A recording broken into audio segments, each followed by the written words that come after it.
여러분과 함께 나누고 싶은 말씀은 사도행전 1장 4절에서부터 8절까지의 말씀입니다. 사도행전 1장 4절부터 8절까지의 말씀을 우리 함께 한 목소리로 봉독하도록 하겠습니다. 사도와 함께 모이사 그들에게 분부하여 이르시되 예루살렘을 떠나지 말고 내게서 들은 바 아버지께서 약속하신 것을 기다리라. 요한은 물로 세례를 베풀었으나 너희는 몇 날이 못되어 성령으로 세례를 받으리라 하셨느니라. 그들이 모였을 때에 예수께 여쭈어 이르되 주께서 이스라엘 나라를 회복하심이 이때니이까 하니 이르시되 때와 시기는 아버지께서 자기의 권한에 두셨으니 너희가 알 바 아니요 오직 성령이 너희에게 임하시면 너희가 권능을 받고 예루살렘과 온 유대와 사마리아와 땅끝까지 이르러 내 증인이 되리라 하시니라. 아멘. 우리 가슴에 손을 얹고 좀 함께 같이 고백하겠습니다. 하나님은 나를 사랑하십니다. 나는 그 사랑 안에 있습니다. 나는 하나님의 형상입니다. 나는 하나님의 꿈입니다. 그렇게 살아갈 것입니다. 아멘. 반갑습니다. 돌이켜보니 지난 4월 첫째 주에 있었던 성령 집회 이후에 무려 한 달 만에 성령 집회로 모이게 된 것 같습니다. 한 달 사이에 참 많은 일정들이 있었는데요. 먼저는 고난주간과 부활절을 보냈고 또 이후에는 중국으로 교역자 수련회를 다녀왔습니다. 그리고 GTS 4기가 개강을 했고 또 지난주에는 디딤돌 남성 공동체와 함께 라오스로 단기 선교를 다녀왔습니다. 사실 한 달이라는 시간은 물리적으로는 꽤 긴 시간이지만 그 모든 시간이 정말 눈 깜짝할 사이에 지나간 것 같습니다. 그만큼 나이가 들었다라는 반증이겠죠. 하지만 돌이켜보면 그 모든 시간이 은혜의 시간이었구나라는 것들을 고백하게 되는 것 같습니다. 저희가 중국을 다녀온 이후에 중국은 외국인들이 종교 활동을 하는 것을 엄격하게 통제하기 시작했다라는 기사가 나오고 있고요. 아마 1주나 2주 정도만 늦었더라면 또 힘든 상황을 맞이했을 수도 있을 것 같습니다.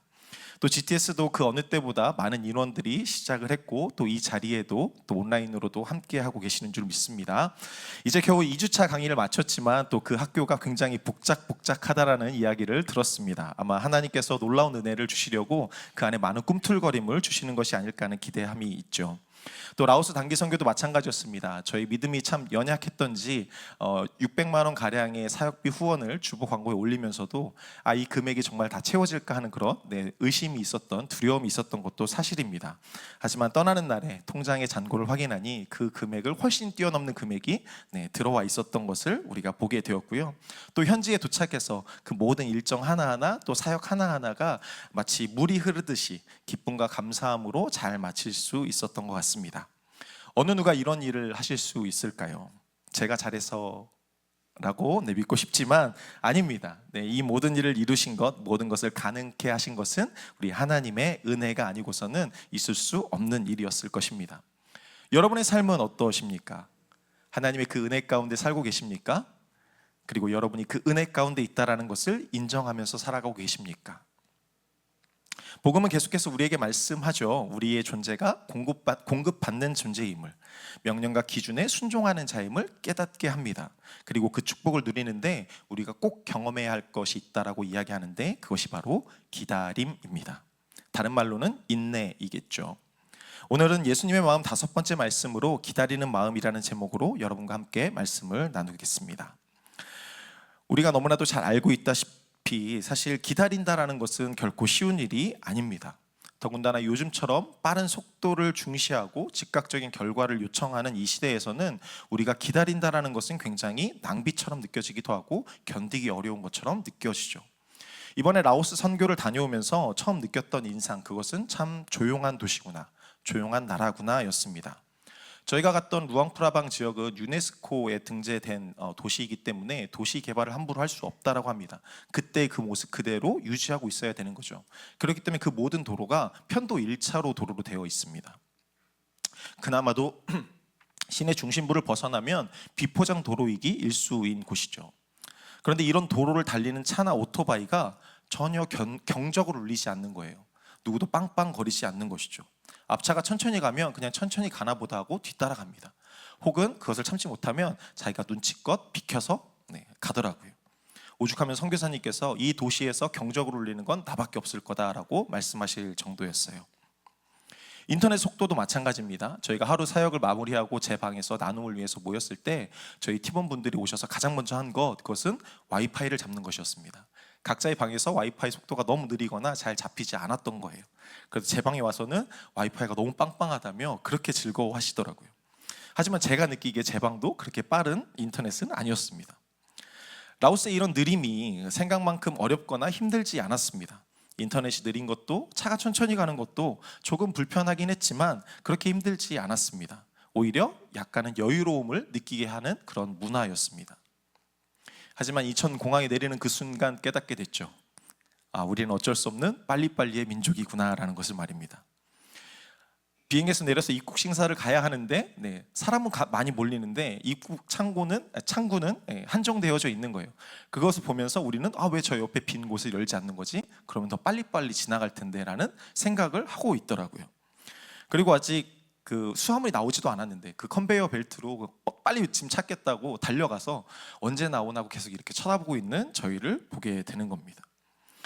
이런 일들은 물론 사소한 기다림이겠지만 오늘날 우리는 이런 기다림조차도 마치 낭비하는 것처럼 느껴질 때가 많습니다. 그리고 그 낭비를 굉장히 불안해하고 초조해하죠. 그런데 이런 삶의 모습이 우리 신앙 가운데도 동일하게 나타난다는 사실입니다. 하나님께 우리가 기도하지만 기도의 응답이 즉각적으로 내가 기대하는 때에 기도한 방법으로 나타나지 않으면 우리는 믿음이 흔들릴 때가 너무나도 많죠. 불안해지고 회의가 밀려오기 시작합니다. 그리고 마음속에서는 하나님이 내 기도를 정말 들으실까? 하는 이런 의심의 소리까지도 들리기 시작하죠. 우리 삶의 구체적인 상황들을 생각해 보면 더 그렇습니다. 혹시 직장을 구하시는 분이 계십니까? 그 직장을 구하는데 그 구직 활동을 수개월째 해도 아무런 결과가 없을 때, 혹은 아픔 가운데 계시는 분들, 혹은 우리가 또 아이를 간절히 바라는데 아이가 생기지 않는 분들, 또 가족과 타인과의 관계의 회복이 어려우신 분들, 이것들이 잘 이루어지지 않을 때 우리는 어떻습니까? 우리는 쉽게 낙담하고 하나님을 향한 원망이 들 때가 많다라는 것이죠. 그리고 그런 순간에 우리 안에 하나님께서 나를 잊으신 건 아닐까 하는 생각까지 들게 한다라는 것입니다. 이처럼 우리는 하나님을 신뢰한다라고 평상시에 이야기하면서도 마음 깊은 곳에서는 그 응답이 지연될 때 거절감과 불신의 감정이 올라온다라는 것이죠. 그때 우리가 회복해야 할 것이 무엇일까요? 그것은 하나님의 성품에 대한 신뢰를 회복해야 하는 것입니다.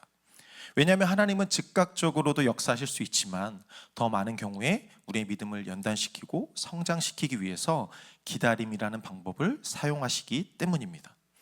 그래서 성경은 이 기다림에 대해서 다른 관점으로, 세상과는 다른 관점으로 바라볼 것을 요청하는 것을 발견할 수 있습니다. 바로 오늘 본문 이 사도행전 1장의 제자들이 경험한 기다림을 통해서 하나님께서 기다림의 시간을 어떻게 사용하시는지 살펴보겠습니다. 오늘 본문 4절 말씀을 다시 한번 읽겠습니다. 사도와 함께 모이사 그들에게 분부하여 이르시되 예루살렘을 떠나지 말고 내게서 들은 바 아버지께서 약속하신 것을 기다리라. 예수님은 제자들에게 분명하지만 조금은 어려운 명령을 하신 것입니다. 그것은 바로 예루살렘을 떠나지 말고 기다리라는 것이었죠. 제자들에게 있어서 예루살렘이 어떤 곳이었을까요? 예수님께서 이 말씀을 하실 때 그들이 있던 그 예루살렘은 어떤 곳이었을까요? 예루살렘은 예수님이 붙잡히셨던 곳입니다. 그리고 예수님이 고난을 당하시고 처참하게 십자가에서 조롱받으며 죽으신 곳입니다. 그곳이 바로 예루살렘입니다. 그뿐만이 아닙니다. 그렇게 예수님을 붙잡았던 성난 유대인들이 이 예수님을 따르는 제자들에게도 동일한 위협을 가하고 있는 곳이 바로 이 예루살렘이었던 것이죠. 그런데 예수님께서 그곳에 머물며 기다리라고 말씀하시는 것입니다. 여러분이라면 어떻겠습니까? 예수님의 이 말씀 앞에 순종하며 그곳에 머무르실 수 있으시겠습니까? 아마 군대를 다녀온 남성분들이라면 많이 공감하실 건데요. 이 군대에 몇 안 되는 명언이 있습니다. 그 중에 하나가 바로 국방부 시계는 거꾸로 걸어 놓아도 간다라는 것입니다. 제가 군대 입대했을 때 말년병장이 저를 이제 데리고 나가서, 이제 신병이니까요, 데리고 나가서 캄캄한 하늘을 보여주면서 이렇게 말하는 거예요. 별이 좀 보이니? 잘 안 보이지? 깜깜하지? 그게 네 미래야. 그렇죠. 군생활 힘들 겁니다. 그 앞이 보이지 않을 겁니다. 그런데 그 뒤로 바로 그 말을 한 거예요. 근데 국방부 시계는 거꾸로 달아놓아도 가. 언젠가는 전역하게 된다라는 말입니다. 분명히 이제 군 생활을 시작하는 제기에 있어서 그 남은 군 생활의 시간들은 무척이나 고될 것이었습니다. 도망칠 수도 없고 바꿀 수도 없는 미래였을 것입니다. 그런데 그것도 끝이 있다라는 것이죠. 정해진 군복무의 시간이 끝나고 저녁의 시간이 다가온다라는 것입니다. 그 말이 제게 참 위로가 되었습니다. 그래, 어차피 시간은 흐르는 거니까 이 힘듦도 지나가겠지. 그러니까 버텨보자. 그런 용기도 스스로 생기더라고요.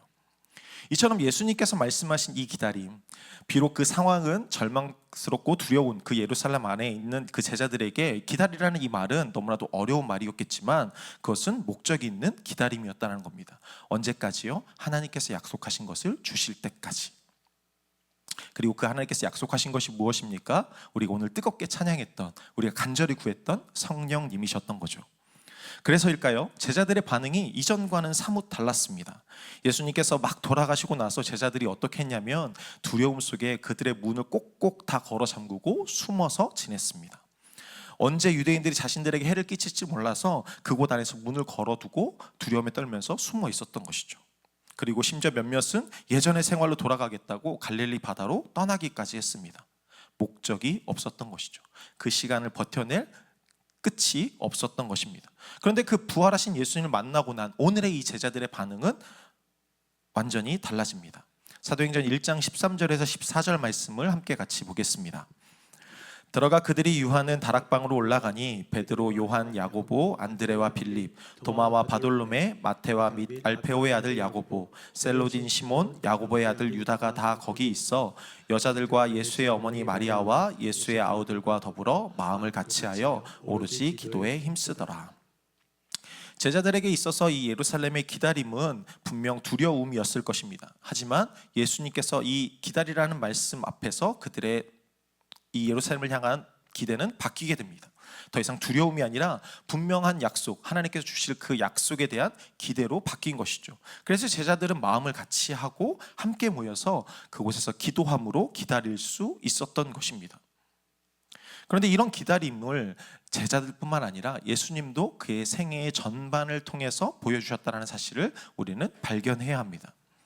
하나님의 아들이셨던 예수님, 모든 능력을 가지신 예수님이셨지만 예수님께서 이 땅에서 머무셨던 30년, 33년의 시간 동안에 보이신 것은 철저한 기다림을 통한 하나님의 뜻을 이루는 데 있었다라는 것이죠.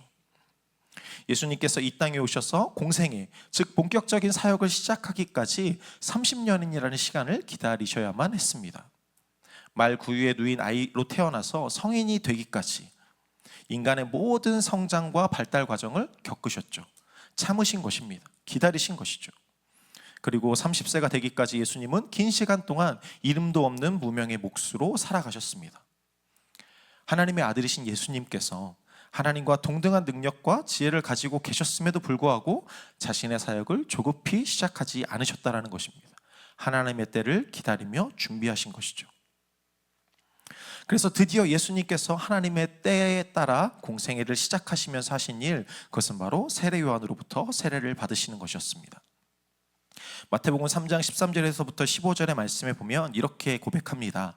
이때 예수께서 갈릴리로부터 요단강에 이르러 요한에게 세례를 받으려 하시니 요한이 말려 이르되 내가 당신에게서 세례를 받아야 할 터인데 당신이 내게로 오시나이까.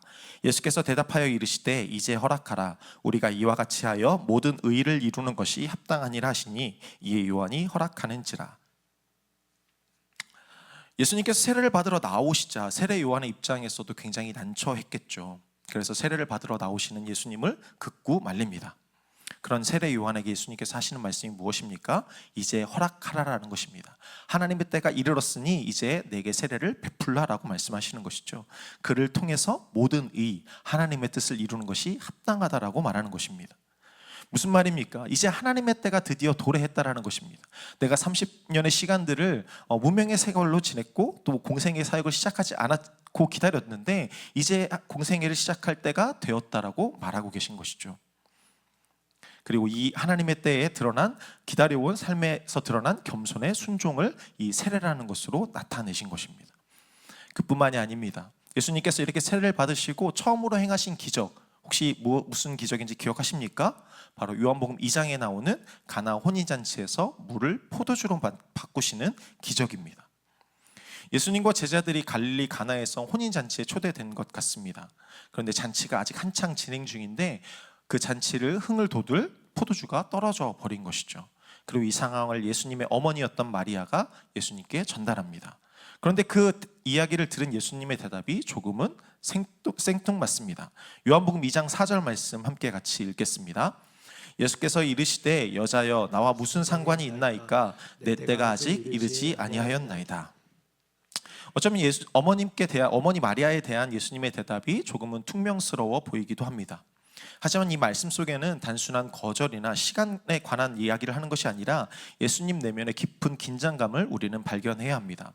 왜냐하면 이제 공생애를 막 시작하시면서 그 첫 기적을 행하셔야 되는, 사역을 행하셔야 되는 그 순간에 단순히 인간의 요청, 인간적인 관계, 어머니와 인간 아들 예수로서의 그 관계에서 오는 친밀함이나 유대감으로 그 일들을 행하는 것이 아니라 하나님께서 원하시는 때 하나님이 원하시는 방법으로 사역이 이루어져야 되는지를 고민하고 계셨던 겁니다. 그렇게 예수님께서는 그때에도, 어머니가 부탁하는 그때에도 하나님의 뜻이 무엇인지를 듣기 위해 기다리시고 멈추셨던 것입니다. 그리고 이 시간들을 통해서 예수님은 하나님의 시간표에 철저히 순종하시되 사랑하는 어머니의 요청도 외면하지 않으시는 놀라운 지혜를 드러내 보이신 것이죠. 이런 예수님의 기다림, 그것은 우리가 때때로 느끼는 언제까지 기다려야 합니까? 라는 질문 가운데 큰 위로가 됩니다. 예수님도 기다리셨습니다. 하나님의 아들이셨던 예수님도 기다리셨습니다. 하나님의 뜻에 귀를 기울이며 한 걸음 한 걸음씩 걸어가셨던 것이죠. 그리고 마지막으로 예수님께서 잡히시기 전날은 어떠했는지 살펴보기 원합니다. 마지막 만찬 후에 예수님은 제자들과 함께 겟세마네 동산이란 곳에 오르십니다. 그리고 그곳으로 배신한 제자 가룟 유다가 대제사장들과 또 큰 무리와 함께 예수님을 잡으러 오죠. 그리고 예수님은 그들에게 붙잡혀 십자가에 달려 죽으셔야 하는 상황이 기다리고 있었습니다. 그때 예수님께서 제자들과 함께 이렇게 기도하시죠. 마태복음 26장 38절에서 39절 말씀입니다. 이에 말씀하시되 내 마음이 매우 고민하여 죽게 되었으니 너희는 여기 머물러 나와 함께 깨어 있으라 하시고 조금 나아가사 얼굴을 땅에 대시고 엎드려 기도하여 이르시되 내 아버지여 만일 할만하시거든 이 잔을 내게서 지나가게 하옵소서. 그러나 나의 원대로 마시옵고 아버지의 원대로 하옵소서 하시고, 예수님의 마음이 지금 어떻다라고 말씀하십니까? 매우 고민하여 죽게 되었다라고 말씀하시죠. 하나님의 아들이시지만 인간의 죄를 대신하여서 십자가 죽음을 당하셔야 하는 것, 그것은 정말 너무나도 괴롭고 피하고 싶은 일이었을 것입니다. 우리가 나의 죄 때문에 내가 그러한 벌을 받아야 한다 할지라도 우리는 살고 싶은 것이 우리의 마음입니다. 그런데 하물며 아무 죄도 없이 내가 죄를 지은 것도 아닌데 그 누군가를 위해서 나의 목숨을 내어줘야 한다면 더욱 그 마음이 힘들지 않겠습니까? 실제로 예수님께서도 그 마음을 하나님께 이렇게 토로하신 거예요. 이 잔을 내게서 지나가게 해 주시옵소서라고 말입니다. 하지만 예수님은 곧 이어서 나의 바람이 아니라 아버지의 뜻대로, 하나님의 뜻대로 하시옵소서라고 말씀하시죠. 죽음이라는 이 고통과 두려움 앞에서도 예수님께서 바라셨던 것, 그것이 바로 아버지의 뜻, 하나님의 뜻과 하나님의 때였던 것입니다. 십자가의 고통이 다가오는 것을 알면서도 하나님의 때가 이를 때까지 자신을 낮추고 순종하셨던 것이죠. 이처럼 예수님은 그의 기다림을 통해서 하나님의 뜻이 이루어지도록 행하셨습니다. 단순히 인내심을 넘어서 예수님의 정체성과 사명 안에서 드러난 일관적인 태도였습니다. 예수님은 자신의 감정이나 상황에 이끌리지 않으셨습니다. 오직 하나님의 뜻, 하나님의 때에 귀를 기울이며 사셨습니다. 그리고 그 예수님의 모습을 오늘 우리는 동일하게 닮아가야 하는 것이죠. 제자들 역시 예수님의 본을 따라 불확실한 상황에서도 약속을 붙들고 함께 기도하며 하나님의 때를 기다립니다. 그리고 우리도 예수님처럼 그 기다림을 통해 하나님의 뜻을 깊이 이해하고 신뢰해야 하는 것이죠. 혹시 여러분이 기다리는 시간을 지금 기다림의 시간들을 보내고 계십니까? 그 시간들이 낭비라고 보지 마시기 바랍니다. 조급함으로 나아가지 마시기 바랍니다. 하나님은 그 시간을 통해서 우리를 빚으시고 준비시키고 단단하게 세우기를 원하신다는 사실을 기억하시고 붙드시기 바랍니다. 그렇게 기다림은 하나님의 계획 안에서 의미 있는 순종의 시간임을 배워가시기 바랍니다. 그렇습니다. 우리는 복음을 기적적인 사건이나 즉각적인 해결로만 이해할 때가 많습니다. 그것이 복음이라고 생각할 때가 많습니다. 나의 기준에서 이해하고 판단하려고 하는 것이죠. 하지만 복음은 하나님께서 우리의 삶 가운데 끊임없이 역사하고 계시고 그 모든 것이 하나님의 때에 맞게 이루실 것이라는 것에 있는 것입니다. 그렇게 기다림은 하나님이 일하시는 방식을 배우는 중요한 과정이고 훈련의 장인 것입니다. 하지만 우리는 조급하고 기다림을 싫어하죠. 우리의 때에 맞게 하나님이 일하시기를 원합니다. 우리의 방법에 맞게 하나님께서 역사하시기를 바라죠. 그래야 능력 있는 하나님이고 나의 기도에 응답하셨다라고 말하는 것입니다. 하지만 성경은 그것을 무엇이라고 말하느냐? 바로 교만이라고 말하고 있는 것입니다. 왜냐하면 우리의 정체성은 공급을 받는 자이지 공급을 하는 자가 아닙니다. 명령과 기준을 따르는 자이지 명령과 기준이 되는 자가 아닙니다. 따라서 우리가 조급하게 응답을 구하고 하나님의 응답이 느껴지지 않는다고 불평하고 원망하는 것은 우리 스스로가 하나님이 되겠다고, 스스로 공급자가 되고 명령과 기준이 되겠다라는 죄된 모습의 표현인 것이기 때문에 그렇습니다. 하나님은 우리의 조급함과는 다르게 깊이 있고 지속적인 변화로 일하시는 줄 믿습니다.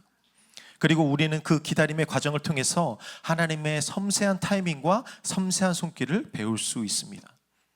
그러기에 기다림은 단지 기다리는 것 그 자체가 아니라 하나님을 더 알아가게 되는 영적인 학교와도 같은 것입니다. 그리고 이러한 기다림이라는 훈련을 통해서 하나님이 신실하시고 하나님의 그 선하신 계획과 성품이 어떻게 이루어지는지를 배우게 되는 것이죠. 그러기에 여러분들이 기다림의 시간에 있다라면, 기다림의 상황 가운데 있다면 그것이 응답의 지연이 아니라 하나님이 우리를 다듬어 가시는 매우 중요한 훈련의 시간이라고 여기시기 바랍니다. 그리고 그 훈련의 유익을 우리는 제자들을 통해서 깨달을 수 있습니다. 예수님께서 오늘 본문에서 예루살렘에 머물며 기다리라고 말씀하시죠. 그리고 제자들이 그 말씀을 따라 예루살렘에서 함께 모여 기도했다라고 사도행전 1장 14절은 말씀합니다. 그들의 두려움과 불확실한 미래를 뒤로 한 채 예수님의 말씀에 따라서 마음을 같이하여 열심히 기도함으로 기다렸습니다. 그 결과가 성령의 임재하심이었던 것이죠. 그렇게 그들의 그 기도는 단순한 행위를 넘어서 우리의 감정을 넘어서 신실하신 하나님의 약속을 붙드는 고백이 되었던 것입니다. 그렇게 예루살렘은 이제 더 이상 우리에게 두려움의 도시가 아니라 그곳을 정복하는 대상으로서 바뀌게 되는 은혜가 있었던 것입니다. 제자들만이 아니었습니다. 성경의 모든 믿음의 선배들도 그런 기다림 가운데 이런 성숙의 열매를 맺었음을 기억하시기 바랍니다. 믿음의 조상이라 불렸던 아브라함, 그는 어땠습니까? 하나님께서 약속하셨던 아들을 얻기 위해서 25년의 시간을 기다려야만 했습니다. 단순히 25년의 시간 기다릴 수 있지라고 생각하실 수도 모르겠습니다. 하지만 그 25년으로 말미암아 아내 사라는 폐경이 되었습니다. 더 이상 임신할 수 없는 상황이 되었던 것이죠. 인간의 생각과 경험으로는 불가능했지만 그 결과가 어떠했습니까? 바로 아들 이삭을 통해서 하나님의 약속이 성취되었죠. 또 요셉은 어떻습니까? 아마 우리나라에서 많은 사람들이 요셉이 이 애굽의 총리를 한 것을 기억하면서 자녀의 이름을 요셉으로 많이 짓기도 했습니다. 하지만 그의 삶을 돌이켜보면 나의 자녀에게 결코 겪게 하고 싶지 않은 일들 투성이었습니다. 그런데 그 일을 심지어 왜 당했습니까? 바로 하나님께서 보여주신 꿈 때문이었습니다. 어린 요셉이 하나님께서 보여주신 꿈을 그의 부모와 형제들에게 이야기하면서부터 그의 삶이 꼬이기 시작한 것입니다. 그리고 그 하나님이 보여주신 그 꿈이 이루어지기까지 17년의 시간을 기다려야만 했습니다. 그리고 그 시간을 통해서 그가 배운 것, 그 17년의 시간을 기다림을 통해서 배운 것은 자신을 억울하게 만든 사람들을 복수하거나 억울한 상황 앞에서 좌절하는 것이 아니라 하나님을 의지하는 신실함과 충성됨을 배웠던 것이죠. 다윗도 마찬가지입니다. 다윗은 사무엘을 통해서 왕으로 기름 부음을 받았습니다.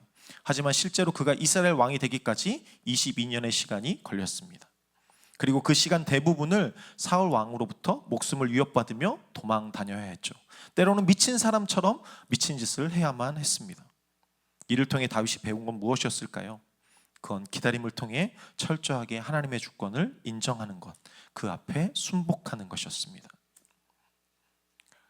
이처럼 기다림의 시간이 하나님의 놀라운 계획의 성취로, 완성으로 이어지고 그 과정에서 일어난 것은 그들의 믿음과 인격이 더욱 깊어졌다는 것입니다. 결국 기다림은 단지 시간을 보내는 것, 그냥 시간을 허비하는 것이 아니라 하나님의 형상을 닮아가는 연단의 과정이라는 것이죠. 연단의 시간이라는 것입니다. 하나님의 형상, 예수님의 장성한 분량까지 자라가는 이런 성장은 감정의 인내를 넘어서 삶의 태도와 또 우리와의 관계, 그리고 우리의 영혼과 믿음에까지 영향을 미친다라는 것입니다. 그리고 바로 이 기다림을 통해서 우리가 하나님의 약속과 능력을 더욱 신뢰하게 되는 것, 그리고 흔들리지 않는 믿음의 고백으로 나아가는 것, 그리고 그것이 겸손함과 온유함, 그리고 타인을 향한 배려와 여유로 드러나야 한다는 것입니다. 그리고 이러한 기다림의 온전한 본이 바로 예수님이라고 성경은 말하고 있는 것이죠.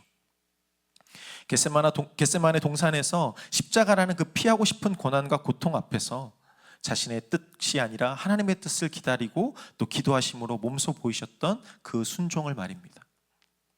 그리고 그 순종이 오늘날 우리에게 구원을 주시는 위대하고도 놀라운 복음이 되었던 것이죠. 사랑하는 꿈꾸는 교회 가족 여러분, 우리가 이 땅에서 살아가면서 기다림의 시간은 반드시 주어질 것입니다. 우리가 아무리 피하려 해도 그 시간은 반드시 다가올 것입니다. 그 기다림은 우리의 간구가 또 우리의 필요가 응답되지 않는 것처럼 느껴질 때일 것입니다. 억울한 상황 가운데 혼자 버려진 것 같은 그런 견디기 어려운 상황에 처할 때와 같을 것입니다.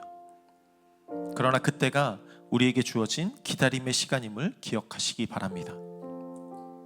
예수님께서도 자신의 감정과 뜻이 아니라 하나님의 뜻과 하나님의 때를 기다리셨던 것처럼 우리에게 주어진 기다림의 시간을 믿음으로 지키며 나아가는 연단의 시간으로 받아들이시기 바랍니다. 그렇다면 우리가 어떻게 그 시간을 믿음을 지키며 연단의 시간으로 받아들이며 살아갈 수 있을까요? 그것은 바로 마음을 같이하여 모여 기도에 힘쓰는 것입니다. 마음을 같이하여 모이는 것, 그것은 이 교회라는 공동체를 허락하신 이유이자 목적입니다. 우리는 혼자서 살아갈 수 없는 존재입니다. 그래서 애초부터 하나님께서는 인간을 남자와 여자로 지으셨죠. 그리고 서로 도우며 함께 살아가도록 지으셨습니다. 그리고 그 공동체가 교회라는 공동체로 확장되는 것입니다. 사도행전 2장 46절에서 47절에서는 이렇게 고백합니다. 날마다 마음을 같이하여 성전에 모이기를 힘쓰고 집에서 떡을 떼며 기쁨과 순전한 마음으로 음식을 먹고 하나님을 찬미하며 또 온 백성에게 칭송을 받으니 주께서 구원받는 사람을 날마다 더하게 하시니라. 아멘. 이 결과는 예수님께서 말씀하셨던 하나님의 약속인 성령이 임하시길 기다렸던 그 제자들의 기도에 대한 응답으로 나타난 모습입니다.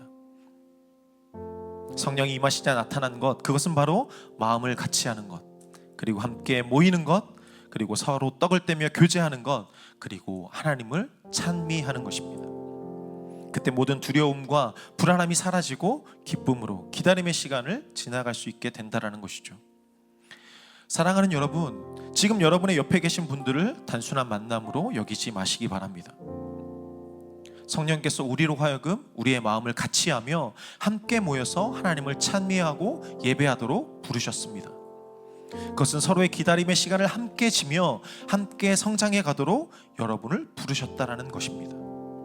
그렇게 기다림의 시간을 홀로 버티지 마시기 바랍니다. 함께 나누고 마음을 같이 하여 모이기에 힘쓰시기 바랍니다. 그리고 서로를 격려하고 위로하시기 바랍니다. 예배의 자리는 물론 각자가 소속된 공동체에서 순모임이나 여타 활동에 열심히 참여하시기 바랍니다. 그리고 함께 그 시간을 지나가 주시기 바랍니다. 그때 하나님께서 약속하신 성령께서 우리가 그 기다림의 시간을 지나갈 수 있도록 힘을 주실 것입니다. 능력을 허락하실 것입니다. 그리고 또 하나, 기도에 힘쓰시기 바랍니다. 마가복음 9장에 보면 이렇게 말씀합니다. 9장 29절 말씀입니다. 이르시되 기도 외에 다른 것으로는 이런 종류가 나갈 수 없느니라 하시니라. 아멘. 예수님께서 귀신을 내어 쫓으시고 병든 자를 고치시며 죽은 자를 일으키시는 그 놀라운 기적을 행하실 수 있었던 것, 그것은 바로 기도라고 말씀하고 계신 것입니다. 무슨 말씀입니까? 우리의 힘, 우리의 능력으로 행하는 것 아니라 우리가 머물러 서서 그 기다림의 시간 가운데 하나님의 뜻이 무엇인지, 하나님의 때가 어떤 것인지를 구하는 기도, 그것이 모든 능력의 근본이라고 말씀하고 있는 것입니다. 지금 기다림의 시간 가운데 계십니까? 그 기다림 속에서 어찌할 바를 모르고 계십니까? 그렇다면 더욱더 하나님 앞에 나아가시기 바랍니다. 하나님 앞에 나아가 기도하십시오. 여러분의 상황을 토로하십시오. 그리고 하나님의 때가 무엇인지, 하나님의 뜻이 무엇인지 주님 가르쳐 주십시오라고 기도하십시오. 그때 하나님께서 보이실 것입니다. 너의 이 기다림의 끝이 이거란다. 이 기다림의 끝을 통해 내가 너에게 허락할 것이 이것이다 라고 말씀하실 것입니다. 그러면 우리는 그 기다림의 시간을 넉넉히 이기며 지나갈 수 있게 될 것입니다. 기다림의 시간이 어렵고 힘든 시간임은 분명합니다. 하지만 그 기다림의 시간이 결코 헛되지 않은 시간임을 기억하시기 바랍니다. 하나님은 우리의 기다림 속에서 우리를 더욱 견고하게 세우시고 하나님의 그 선하신 뜻을, 계획을 이루어 가실 것입니다. 그리고 그렇게 행하고 계십니다.